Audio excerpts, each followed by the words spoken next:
tutorial kung paano mag-live na Gagawin mo nakahiga lang, ang click the cellphone. plus icon, create go live.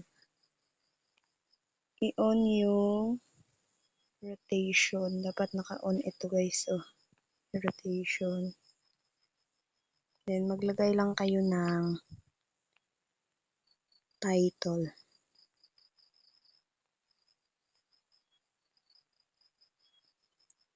Set nyo lang yung inyong live.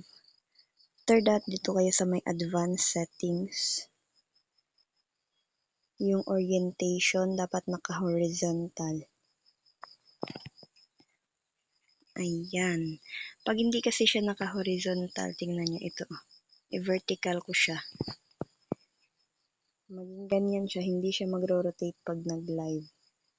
Dapat naka-horizontal siya.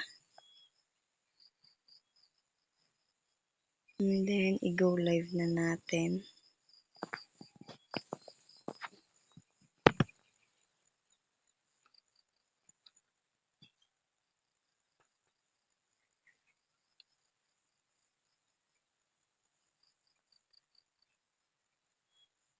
Upload lang ako ng thumbnail.